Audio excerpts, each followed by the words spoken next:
Yo, what's going on YouTube? Hope you guys are doing super well today. We're about to jump right into it today. First, since you guys are here on YouTube, I do want to make it a little bit special for you. Thank you guys for being here so much. I do really appreciate it. Stay tuned. We're going to have a great podcast today. Before we get too far into it, I do want to thank my friends, my great partners over at Raise Energy. Yes, Raise Energy. This is the special South Beach shirt to go with the South Beach Rays. Absolutely amazing. Flavor number 11. Cheers. Down in the description of the video, you'll be able to find the link where you can go and get yourself Rays and save 15% with code BALLBOY at checkout. Again, 15% code BALLBOY at checkout. So we're going to start recording over here on Anchor. We're going to do another welcome in, and it's going to be fantastic. Well, welcome in, Anchor. Hope you guys are doing super good. Hope if you're listening on Spotify or whatever platform you're on, thanks for being here with me today. I do really appreciate it. If you're joining me on YouTube, you already got a special intro, and I do appreciate you for joining me on YouTube. Make sure you go and subscribe over on YouTube. You just got to search in that search bar, Ball Boy Talk, and you'll pop up the Ball Boy myself over there on YouTube. So thanks for being with me today. We have our last podcast before the regular season. It has been one heck of a winter. I greatly appreciate you guys if you've been here all winter with me through these first 26 episodes now. I greatly appreciate it. I'm just overwhelmed, so grateful. You guys are the best. Thanks for being with me. We're about to jump into the regular season here. Today on the podcast, we're going to talk some of the roster moves that have happened. This is getting recorded Saturday night, so it's everything this last week through Saturday. So I do hope you guys enjoy podcast today, and then I'm going to give my playoff predictions. We're going to go AL, NL, and then World Series, and some different factors in that. So I do hope you enjoy. So let's break it down and let's get into the moves, the news, all that fun stuff. So YouTube, just uploading this over on Anchor right now. That little intro. I like to break it up a little bit on YouTube, but I want to interact with you guys. I want to, make this a little bit more personable and have fun with this. So, um, with that in mind, let's see here. What can I do to make this more personal? So a little bit about me. So I've recently started taking up TikTok and getting into Q&A. So one of the questions I got was actually, how'd you get into baseball? What started your baseball path and whatnot? And really, I started baseball when I was like a little kid. When I first started walking and running, I would run around, slide into the imaginary bases, all that fun stuff around the home. So I've always been addicted to baseball. It's always been the love of my life. Um, but I'll keep answering questions periodically as I think of them. Um, let's jump back in here. Let's talk. Let's do.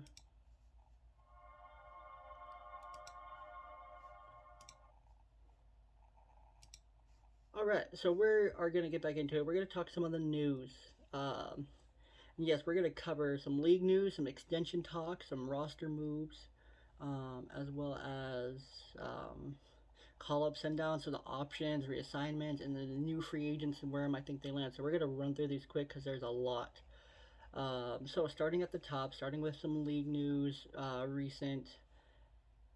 There's going to be compliance monitors in the dugouts and the clubhouses, the tunnels, and the bullpens and the batting cages. Why? Well, these officers will be a part of the effort to reduce the use of foreign substances being used, primarily by pitchers. The officers will pull random samples of baseballs to be analyzed by third-party labs. The MLB will test balls suspected of being doctored by a pitcher against a pitcher spin rate data from StatCast. Um, if you read this week's Around the Horn, you'll be able to see Steve Adams' full workup over on MLB Trade Rumors, or you can just head over there. You'll be able to see Steve Adams' wonderful workup over on MLB Trade Rumors. Um, Lieutenant pitcher Gio Gonzalez, 35 years old, he announced his retirement on 3/25. He walks away from the game as a two-time All-Star, two six-place or better finishes in the Cy Young votings. He ends his career with 1,933 innings pitched, a 131 and 101 record, a 3.7 ERA, and 1,860 Ks, and a 32.1 WAR. So hats off to you, Gio. You had a great career. You were one of my favorite guys to watch. as a kid growing up, especially being left-handed. I always just loved watching Yu-Gi-Oh. So here's to a great retirement. The Rangers exercised manager's Chris Woodward's option for the 2022 season. And then, sadly, a sad piece of news as we see in all MLB stadiums, the the stand up to cancer signs around the outfield, pretty much in every ballpark, basically. Um, Minnesota Twins lost a piece of their coaching staff on the 26th. Coach Mike Bell passed away. He had been battling kidney cancer.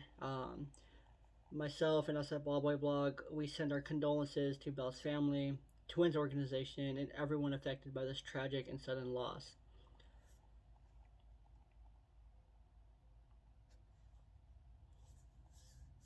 So, kind of just to talk about some extensions to move on from that. We're gonna hear extension talk, rumors. This guy should sign here. He should sign an extension. The team should sign this guy to an extension. The ones that we know so far this last week or so, Lindor and the Mets, they're still in talks.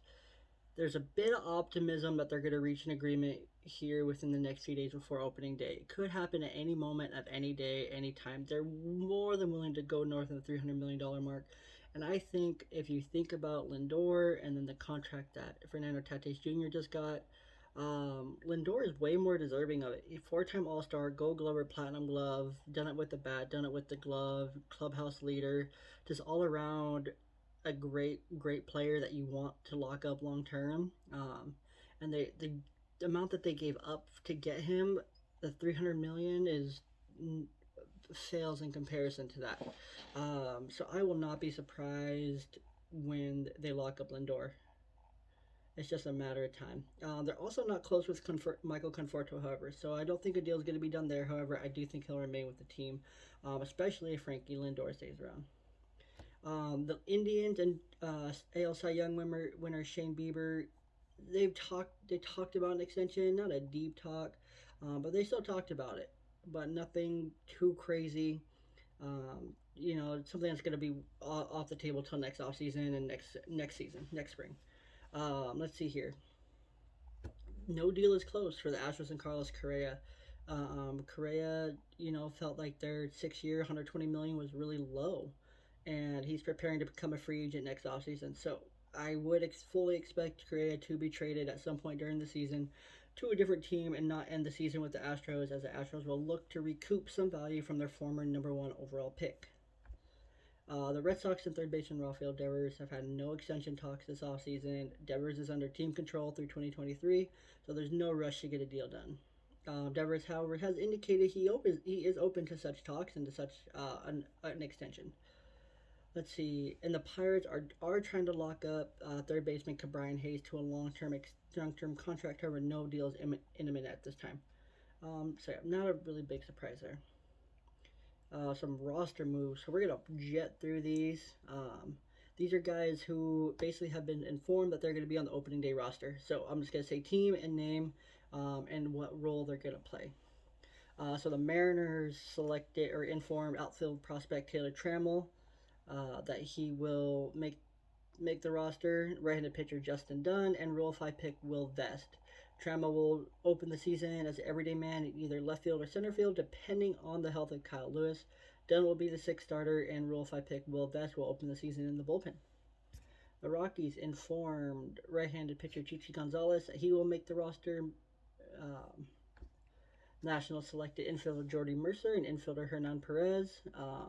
They'll both make the opening day roster. Tigers informed Rule 5 pick Akil Badu that he will make the opening day roster. However, he will make the jump from high A ball, which is pretty impressive that he's making the jump from high A to the MLB. So we'll see what happens there. The Angels informed Jose Rojas that he'd make the opening day roster. Um, he's had a great spring and is not surprising that the 28-year-old will be on the roster.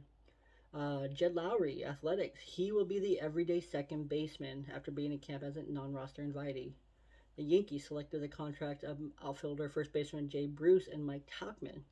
Both will open the season on the opening day roster, and Jay Bruce could be the everyday first baseman because of Luke Voigt's injury that could keep him out until June with a torn meniscus. Let's see. The Braves selected the contact of right-handed pitcher Nate Jones and infielder Harry Adriazana, and infielder Pablo Sandoval. They'll each be on the opening day roster. The Phillies informed right-handed pitcher Brandon Kinsler and outfielder Matt Joyce that they have earned spots and will be on the opening day roster. The Indians informed right-handed relief pitcher Brian Shaw, first baseman Jake Bowers, left-handed pitcher Oliver Perez, and infielder Yu Chang and outfielder Ben Gamel that they had all made the opening day roster. The Blue Jays informed infielder Joe Panic that he will make the opening day roster. He'll play a really important backup infielder role there for that team. The Red Sox informed Middle 5 pick Garrett Whitlock that he will make the opening day roster. There's a lot of speculation around him that he was going to make that roster, and he ended up doing so. Um, Let me see here. Um, Dodgers selected right-handed relief pitcher Jimmy Nelson's contract, and he'll be pitching out of the bullpen. The Brewers will start the season. Um, it's not really important. We'll skip over that. Just their rotation. Woodruff, Burns, Hauser, Anderson, Peralta. Lindblom will work out of the bullpen, and Jordan Zimmerman will be in the minors to start the season. Matt Harvey, Orioles, made the opening day roster. Left-handed pitcher Wade LeBlanc re-signed on a split contract after being released. The Rangers informed utility man Brock Holt that he'll break camp with the team and make the opening day roster. They also selected the contract of Ian Kennedy, Matt Bush, and outfielder first baseman Ronald Guzman. And the White Sox will be using 2019 number 3 overall pick Andrew Vaughn on the opening day roster. They've been working on a long-term extension with Vaughn. They're crazy about the kid. He's a great player. 2019, wow, that feels like yesterday, but he will be on the opening day roster, and he could be the everyday left fielder to start the season. Also, could spell Jose Abreu at first base. Billy Hamilton will also make the opening day roster, likely with Adam Engel on starting the season on the IL. And lastly, the Tigers selected Julio Teheran's contract. He'll be in the opening day rotation, as well as Casey Mize. He'll also start the season in the rotation. Michael Fulmer and Derek Holland will both be working out of the bullpen. So that's kind of who we got. Roster news. Who's going to be up and who's not so far. So here's some guys who were optioned. So the Cubs optioned infielder Nico Horner, left-handed pitcher Brad Week, right-handed pitcher Trevor Megill, and pitchers Shelby Miller, Pedro Strop, and Rafael Ortega were all assigned to minor league camp. The Yankees optioned right-handed pitcher Davy Garcia to AAA. The Nationals optioned infielder Carter Kieboom to the alternate site. They also optioned Luis Garcia, Sam Clay, Kyle McGowan, and Yadiel Hernandez as well. The Tigers reassigned right-handed relief pitcher Joe Jimenez to the alternate site, so minor leagues. The Mariners reassigned, and these aren't really surprising, outfielder Jared Kelenic, outfielder Julio Rodriguez, right-handed pitcher Bradley Lyle, right-handed pitcher Paul Sewald, right-handed pitcher LJ Newsome, right-handed pitcher Aaron Fletcher, and outfielder Braden Bishop to minor league camp. The Orioles optioned left-handed pitcher Keegan Aiken, which was a little surprising. I thought he was going to make the rotation. Infielder Richie Martin, outfielder Jahmai Jones. They also reassigned left-handed pitcher Fernando Abad and first baseman outfielder Chris Shaw to minor league camp. The Reds reassigned left-handed pitcher Brandon Finnegan and catcher Rocky Gale to minor league camp.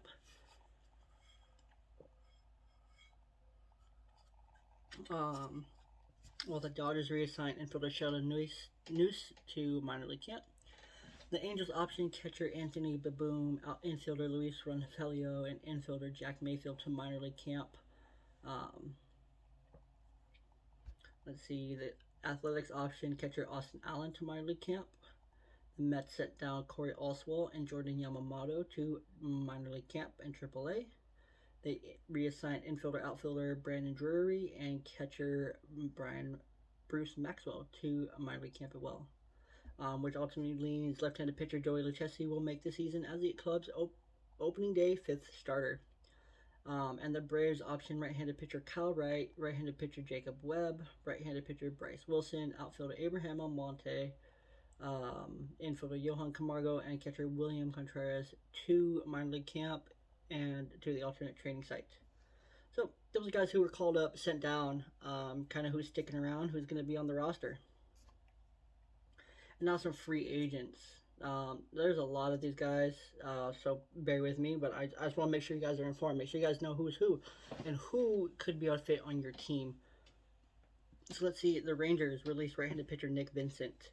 I think he latches on in just a minor league deal somewhere, especially with a contender. I think the Red Sox, Yankees, and Braves are in play. The Cubs release outfielder Cameron Maybin. However, I do think he's going to end up back with the Cubs on a minor league deal and be excellent depth for them. He could also be back in Detroit, or I like to fit in Miami as well. The Nationals release infielder Yasmani Tomas, who I think is just going to be a career minor leaguer or just be done in the league. And left-handed pitcher TJ McFarland. I think McFarland should draw interest from the Royals, Athletics, and even the Mariners. The Tigers informed infielder Renato Nunez that he wouldn't make the opening day roster. If he is released, if he decides to opt out of his deal, which I expect he will, he would be a great fit on the Rangers, the Rockies, or the White Sox. The Braves release third baseman Jake Lamb and infielder Jason Kipnis. I can see Lamb fitting back with the Diamondbacks, the Reds, or the Phillies, while I can see Kipnis fitting in with the Indians, Nationals, or Athletics. The Yankees released catcher Robinson Chirinos and outfielder Derek Dietrich. I don't think either of them will end up on a team anywhere, unless they're desperate. The Reds released utility man D. Stranger Gordon and left-handed pitcher Jesse Biddle.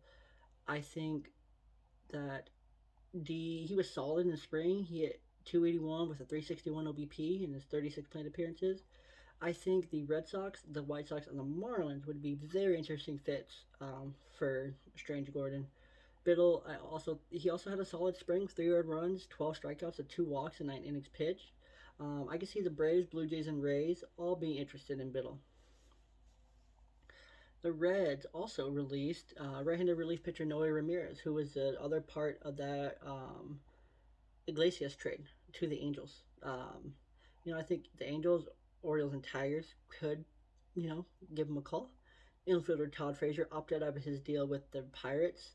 He's 35. He has something left in the tank. Angels, Diamondbacks, Giants could all be potential suitors. Tigers granted infielder Greg Garcia his release. Kind of surprising because he can back up every infield position. Um, he has a career 354 OBP in 1,303 plate appearances. I think the Twins, Yankees, Brewers could all be suitors. Speaking of the Brewers, they release Brad Boxberger.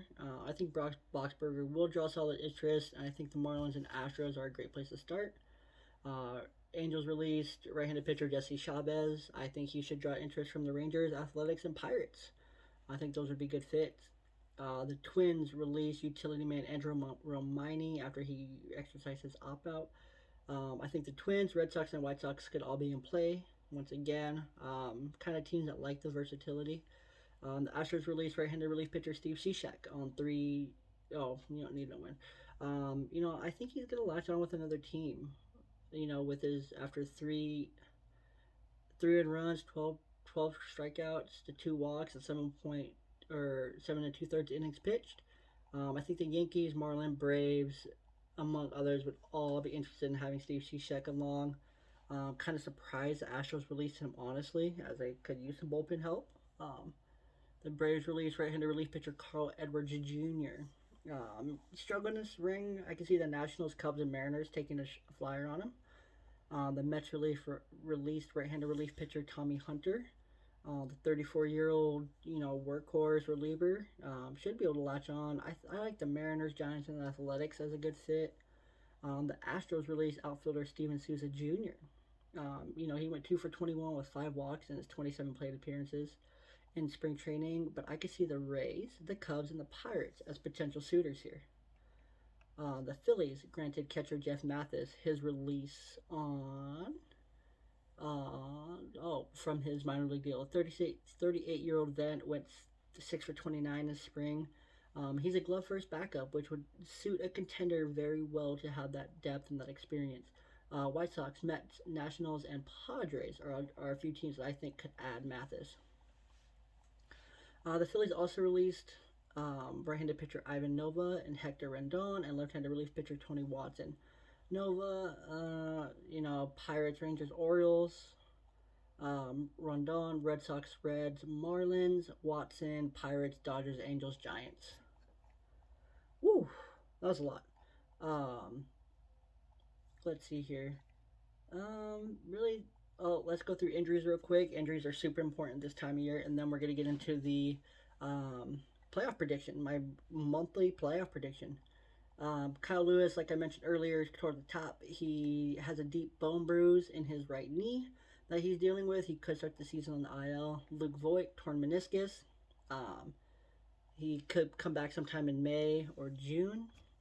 Eduardo Rodriguez will miss his opening day start due to a dead arm. He is feeling good though. The Rays lost Nick Anderson until at least the All Star break. Surgery has not been recommended for his ligament tear in his elbow. Giants right-handed pitcher Rico Garcia underwent Tommy John surgery. See ya. Cardinals center fielder Harrison Bader will begin the season on the IL. He'll miss 4 to 6 weeks with a forearm injury. Pirates Blake Cederline had Tommy John surgery. Pirates left-handed pitcher Stephen Brault. He'll be out for the next month or two as he deals with a moderate arm muscle strain. But he could be out up to 12 weeks. Let's see some updates on injuries. The Rangers, the Rangers are looking rough with their injuries. Jose Leclerc, Jolie Rodriguez, Brett Martin, Jonathan Hernandez, outfielder Chris Davis, and outfielder Willie Calhoun all will be starting the season on the IL. Red Sonny Gray will be starting the season on the IL. But that line shouldn't last long. Right-handed pitcher Mike Fiers will start the season on the IL. White Sox prized outfielder Eloy Jimenez could miss the entire season. I don't see why they would rush him back for the playoffs if he's not ready. So don't expect to have Eloy Jimenez on the field. See him due to a ruptured left pectoral tendon. He'll be out at least 5 to 6 months. He could come back for the playoffs though. Blue Jays closer Kirby Yates, he's out. Tommy John surgery.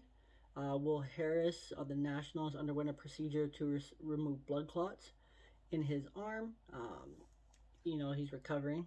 Rocky Scott Oberg, his career, I think, is just health wise. Longevity, overall life health is that he should just be done. He had his third surgery to treat blood clots in his pitching elbow. I wish him the best, nothing but the best. Fellow Rocky left-handed pitcher Kyle Freeland, he's doing all right. He's recovering. You know, he's still being reevaluated. A timeline should come soon. Left-handed pitcher Justin Wilson of the Yankees had an MRI test came back negative on 3/21. It isn't clear if he'll be ready for opening day. Whew. Guys, we made it. We made it through the news. I know there was a lot, but thanks for bearing with me. Let's get into some of that playoff stuff. Let's see. All right, YouTube, back to you guys. So, y'all know I drink a lot of Rays. I drink one of these bad boys a day, but why do I drink one of these a day? I love them. I love Focus.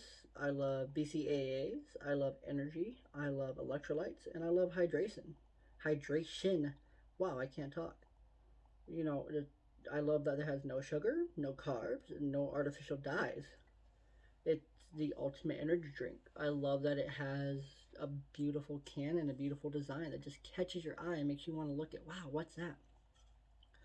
I there's nothing I don't love about Rays. And I found this completely by accident. I was scrolling through Facebook. I must have been talking about energy drinks or something, because that little microphone that picks up everything you say.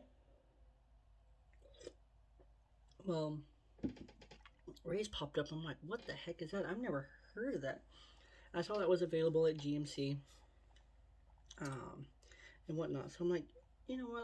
I'll go. I'll try it. I'll see what happens. I absolutely loved it.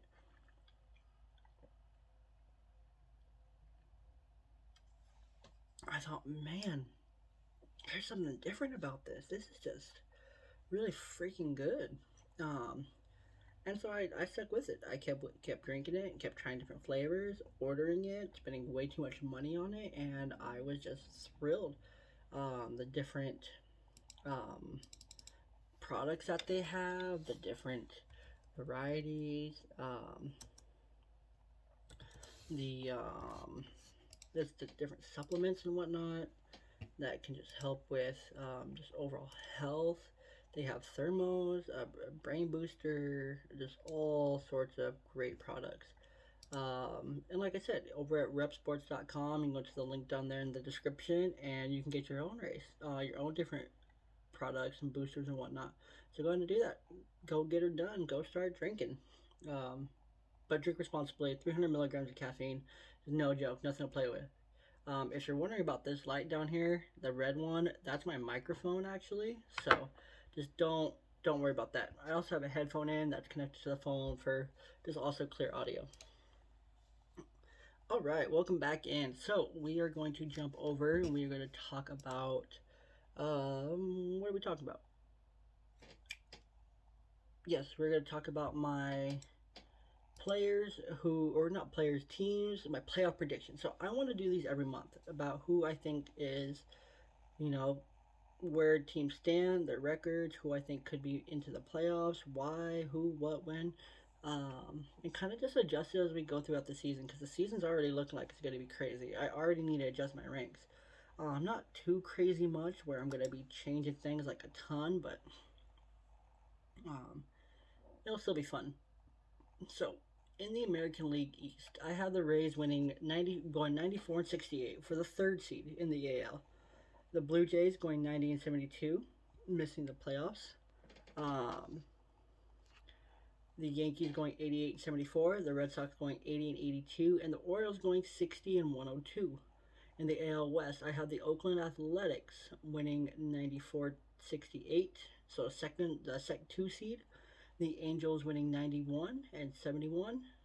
So for the fifth seed, the Mariners going 88 and 74. The Astros going 85 and 77, and the Rangers going 70 and 112. However, that could drop still. Haven't decided. It probably will. Actually, I'm going to drop that right now as we speak. I'm going to drop that down to 60 games and 100, and I can't do math. That's okay. So 102 losses.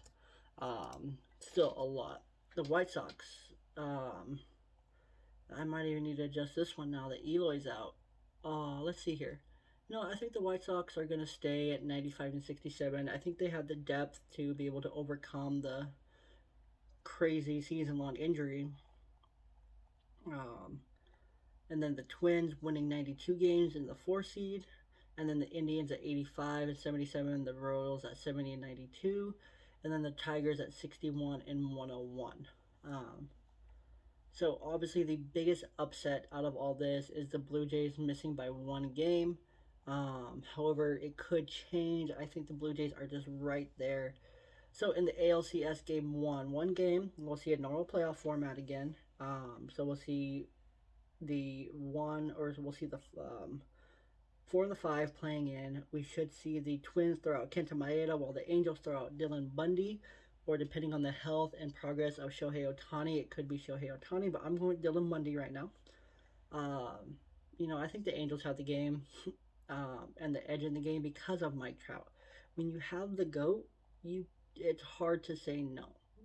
I mean, I think the Angels win it on Mike Trout and Mike Trout alone. So the Angels advance. However, I think Maeda could also be a Cy Young Award winner, but I think you put Cy Young against the GOAT wins. Just like you never count out TB12. I mean, it's the same thing. Different sport. In round 2, we see the 1 seed versus the wild card winner. So this series will feature the White Sox versus the Angels. This matchup, pitching wise, would have to go to the White Sox, especially when it comes to the rotation. However, I think it would be even across the board after that. The biggest edge that I can see the White Sox having, which makes them advance, is Liam Hendriks coming down to close out tight games in the 8th and 9th. Hendricks is a horse. Hendricks is amazing. He's a great reliever. It's a great piece for the White Sox. I think that's their biggest difference maker is Liam Hendricks. Next, in that ALDS, we would see the Athletics, the 2 seed, going against a 3 seed Rays. This would be like OG Moneyball Oakland Athletics versus New Age Moneyball Tampa Bay Rays. And I gotta give the A's the the nod here because they have a better defense, and defense can win in baseball. Um, so I think the clean fielding, the mistake-free fielding is going to get the A's over the Rays 3-2. Which brings us to the ALCS, where we would see the White Sox versus the Athletics. Let's kind of break this down a little bit more by positions and whatnot, position groups. Um, let's see the rotation. I give it to the White Sox. Bullpen advantage Athletics. Defense advantage Athletics. Outfielders still advantage White Sox. Infielders tied across the board. I think the biggest difference here is Sean Murphy and catcher Yasmani Grandal. They're both starting the season with injuries. If either of them lingers, then that hurts both these teams. However, I think they'll both be fully healthy. I think they'll both have great seasons. And I think that completely changes the final standings. But overall, I give the edge to the White Sox in six. I think their rotation can overcome them. I think the power of Eloy Jimenez, Jose Abreu, Luis Robert, Jose Abreu, Tim Anderson, Yon Moncada, Andrew Vaughn, is enough to get them past the Athletics. So, let's see here. Switching over to the National League. Right? Yep, National League. So, Dodgers 105 and 57, first seed. Padres 102 and 60, fourth seed. Giants 82 and 80, Rockies 70 and 92, D-backs 65 and 97. Central Cardinals 97 and 65, so they'd be the three seed. White or Cubs 95 and 67, Reds 83 and 79, Brewers 81 and 81, Pittsburgh Pirates 15 and 112. Um, Braves 102 and 60 for the 2 seed, Nationals 96 and 66 for the 5 seed, Phillies 93-69, Mets 90 and 72, Miami Marlins 85 and 77. Obviously, the biggest upset in the NL is the Cubs missing by just one game to the Nationals, and the Phillies who missed by just 3 games. So the National League is going to be a lot tighter of a race, I think, than the American League. Just like we saw last year, how it came down to the final game of the 60-game season to decide which clubs from the National League were getting in. So that's going to keep these division races incredibly tight and make those interdivision matchups that much more important. Let's see. The wild card, the Padres could be one of the highest win total teams of all time to make just the wild card. They're going to be going against the National in this one. The Padres will likely throw out either Yu Darvish or Blake Snell, while the Nationals throw out Max Scherzer or Steven Strasburg. So, power for power. Whichever one here, whichever two end up getting the nod for their team is going to be a great matchup. It's going to be amazing. I think the Padres have the edge because of Tatis, Machado, Hosmer, Myers, and the other offensive pieces. However, the Nationals could match them run for run with Bell, Soto, Robles, Turner, and others. So overall, I would have to take the veteran and World Series experience of the Nationals with the upset in the wild card over the Padres. Sorry, I got to. It's just my logic there. Uh, NLDS 1 versus 5. Number 1 seed LA Dodgers going against the wild card winning Washington Nationals. Jeez, that sounds familiar. Why does that sound so familiar? Oh, well, it sounds familiar because the same thing happened in 2019 with the Nationals winning in 5. The Dodgers will use three-man rotation with Kershaw, Bauer, and Bueller, which would put Price and Urias coming out of the pen, which wouldn't be awful. It's not an awful thing at all. It's actually a good thing for them. The Nationals also likely use a three-man rotation with Scherzer, Strasburg, and Corbin, with Lester and Fetty coming out of the bullpen. So I love the pitching matchup. I think it's dead even. Um, you know, it's just so even. The rotation and bullpen stack up relatively evenly, honestly, across the board. But I got to give the edge to the Dodgers and Mookie Betts. Betts is the X factor in the region. The Dodgers will win it this time in 5, 3-2. And they didn't have Mookie Betts last time they played in the playoffs in 2019. Uh, LDS 2 versus 3. And I promise I did not take a time machine back to 2019 and just copy and paste the standings from there. That's how good these teams have maintained 2 years later. Um, you know, so we would see the Braves versus the Cardinals again. The Braves are much better since 2019 series. So are the Cardinals. The Braves made a deep run last season. The Cardinals added Nolan Arenado, um, and they brought back Yadi and Wayno. So it's oh man, it's crazy. They returned all their major pieces. The Cardinals did. This is the first time for Arenado being in the playoffs since 2018. Uh, I think the Braves go with a rotation of probably Freed, Soroka, and Smiley with Morton coming out of the pen or pitching in Game 4. I think the Cardinals will go with a rotation of Adam Wainwright, Jack Flattery, and Quinn Kwan Kim. Um, Quang Hun Kim. I like the Cardinals here with the edge, with the playoff experience and overall depth of their pen. The Braves be maybe a slightly more potent offense, but with Acuna and Ozuna leading the way. But the Redbirds can match up run for run with Arenado and Goldsmith leading the way, and I got to give it to the Cardinals in five. The 1 versus 3 for the NLCS for the pennant. The Dodgers will be going against the Cardinals in a best of seven. So let's kind of break it down, kind of like we did the American League, to see where everyone will finish. Rotation advantage Dodgers. Bullpen advantage Cardinals. Defense advantage Cardinals. Outfielders advantage Dodgers. Infielders tied. Dodgers get second base and shortstop. Cardinals get third base and first base. Difference makers. The true difference makers for each of these clubs are their superstars. Mookie Betts, Nolan Arenado. These guys are projected. For me, I'm projecting them to have just monster seasons and both be right at top of that NL MVP vote. Literally one and two. One of these guys is winning it. The other one's coming in second place. Calling that right now. Their performances will make or break their World Series chances. Overall, the advantage Dodgers in seven. The Cardinals at least made it this far. Um, they made their case that they are legit World Series contenders to Nolan Arenado to be able to keep him around. They gave Yadi and Bueno one heck of a curtain call. However, they just couldn't do it in seven. Um, so therefore, that would put us into the World Series. The World Series. We are gonna see the Dodgers, who are coming off an NL out of the NL after beating the Nationals in five and the NLDS. The Dodgers beat the Cardinals in seven. I'm assuming it was dramatic. And then by the time we get to the World Series, Yadier Molina and Adam Wainwright have announced their retirements.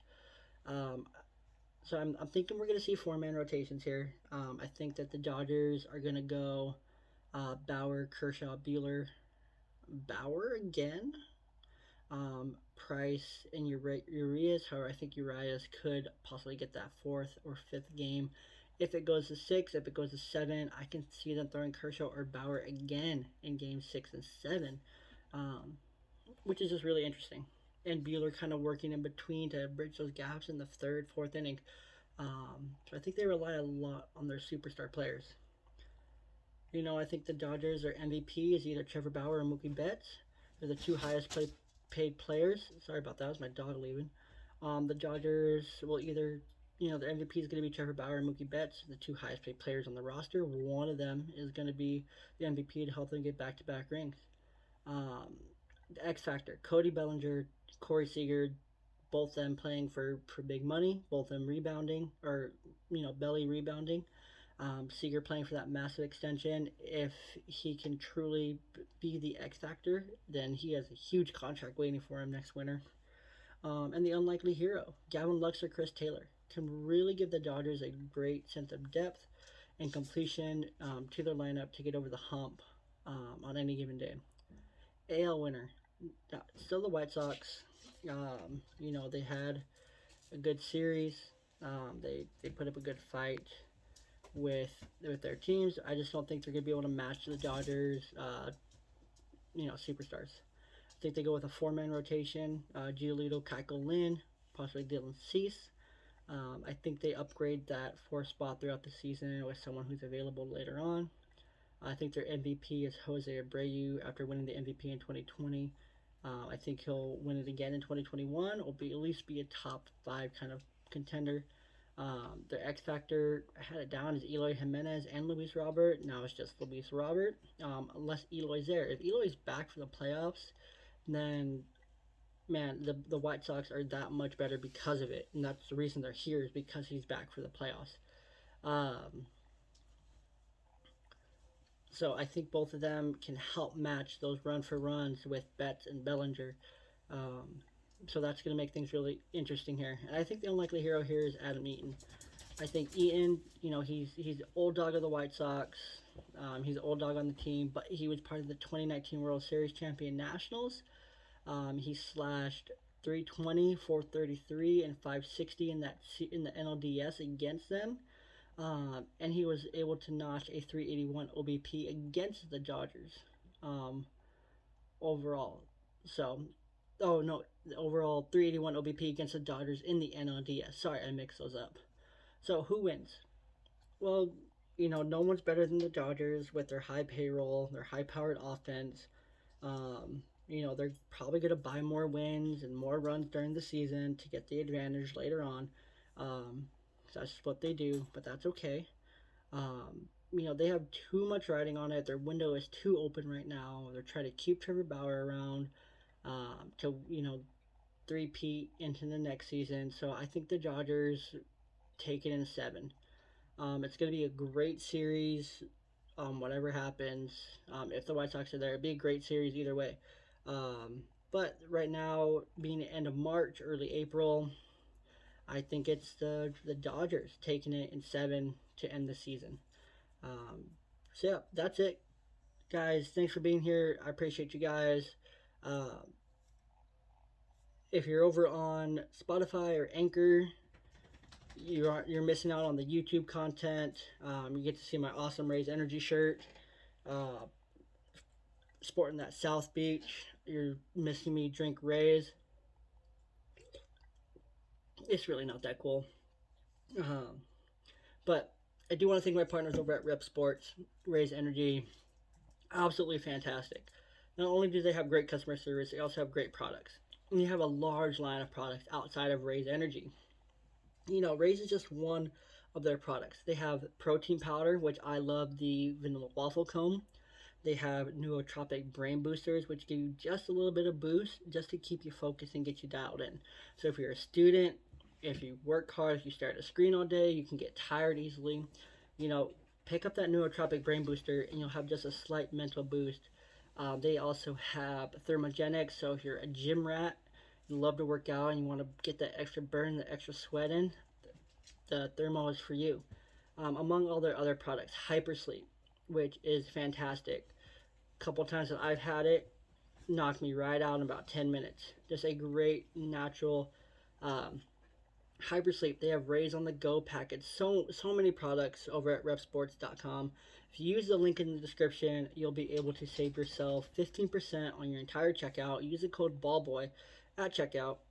And with that, guys, that's it for today's podcast. Opening day is literally right around the corner. Couple days. I hope you guys are excited as I am, because I am ecstatic. Enjoy opening day. Be safe. Take care. And take it easy.